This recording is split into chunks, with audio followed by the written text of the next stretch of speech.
Hello, and welcome to Tales for Life.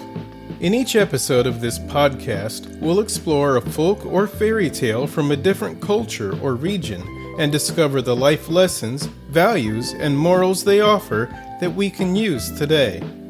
Join me on the journey through the magical and meaningful world of folk and fairy tales.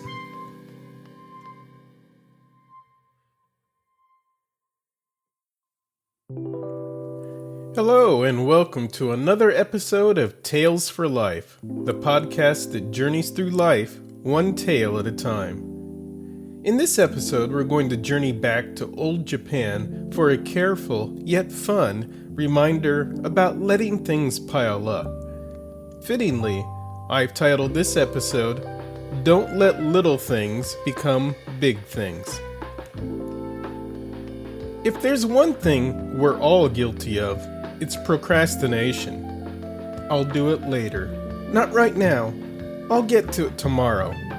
And we delay doing whatever it is we probably should be getting done.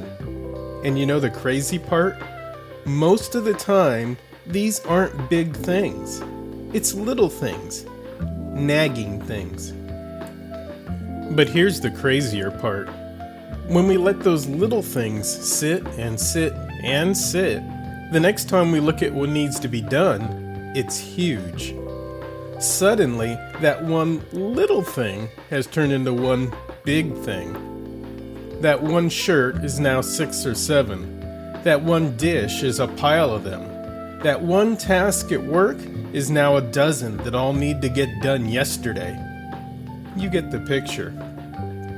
In fact, what's kind of amazing is that even something that's really big is nothing more than a lot of little things.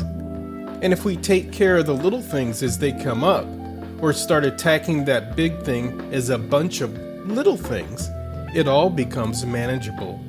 Sometimes even easy. But that big thing, man, it can be almost impossible. One of the best stories I've run across is this little gem from Japan, first translated into English at the turn of the 20th century. It's a tale that the very young can listen to and enjoy, while even the older folks can still profit from its wisdom. It's called Chin Chin Kobakama.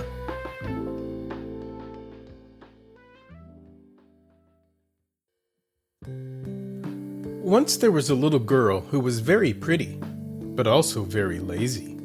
Her parents were rich and had a great many servants, and these servants were very fond of the little girl and did everything for her which she ought to have been able to do for herself.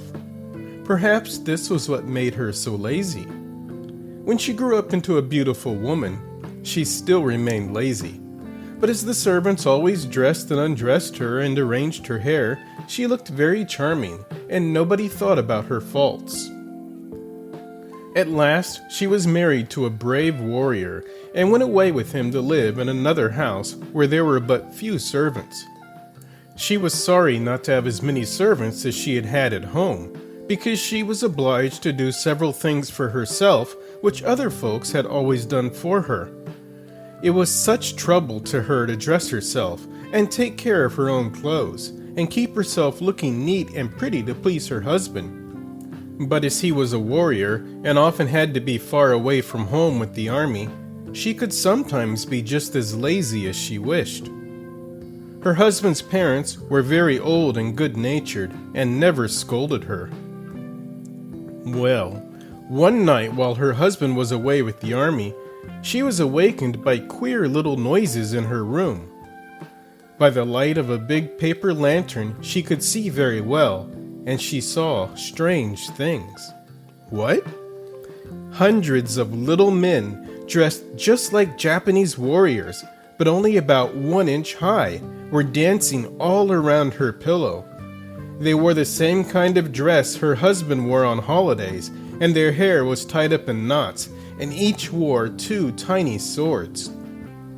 They all looked at her as they danced and laughed, and they all sang the same song, over and over again. Chin Chin Kobakama Yomo Fuke Soro Oshizumare Hime Gimi Ya Ton Ton, which meant, We are the Ching Ching Kobakama. The hour is late. Sleep, honorable noble darling.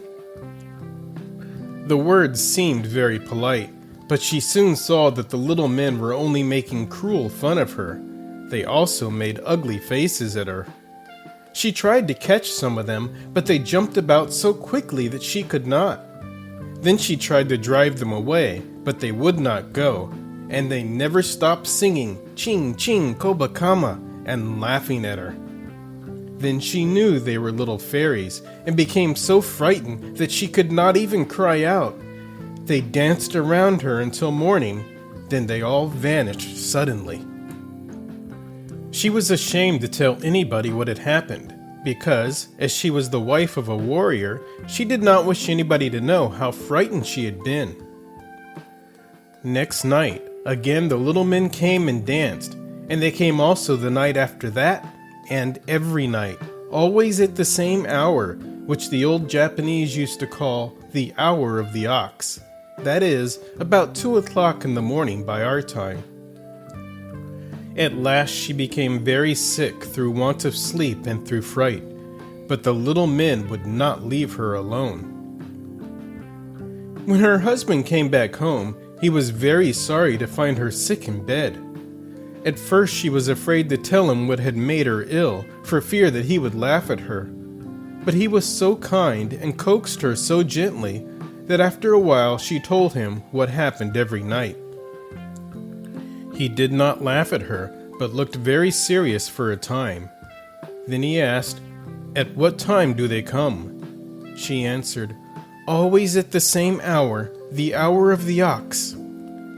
"Very well," said her husband. "Tonight I shall hide and watch for them. Do not be frightened." So that night the warrior hid himself in a closet in the sleeping room and kept watch through a chink between the sliding doors. He waited and watched until the hour of the ox.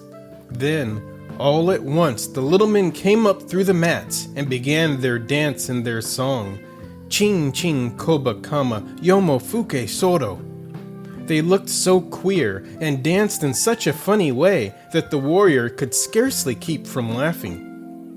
But he saw his young wife's frightened face, and then remembering that nearly all Japanese ghosts and goblins are afraid of a sword, he drew his blade and rushed out of the closet and struck at the little dancers. Immediately, they all turned into, what do you think? Toothpicks. There were no more little warriors, only a lot of old toothpicks scattered over the mats. The young wife had been too lazy to put her toothpicks away properly, and every day, after having used the new toothpick, she would stick it down between the mats on the floor to get rid of it. So the little fairies who take care of the floor mats became angry with her and tormented her.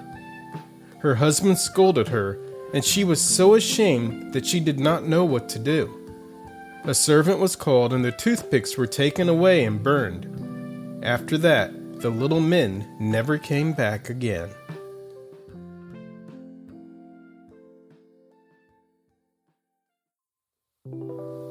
The most obvious message of this story is cleanliness. Obviously, if the young woman had just thrown away the toothpicks, nothing would have happened.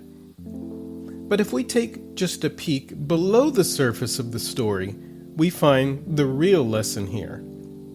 And that lesson is that the accumulation of little things turns into a big thing. The young woman's problem was not the first or even the second toothpick, but the entire buildup of toothpicks, which is the same for all of us. That pile of laundry didn't start that high. Those tasks at work didn't all show up at once. It was the inaction on the first little things that created the big thing. The problem is not actually the problem we see once it gets huge. It's the tiny problems we neglected to deal with when they were small. And we carry this over into just about everything in life.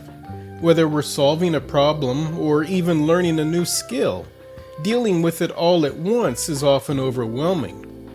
But addressing the issue one small piece at a time, either when it first shows up or as we start to deal with it, not only makes it manageable, it makes it doable. So, the takeaway from this story is clear. Small actions or inactions accumulate over time and become significant.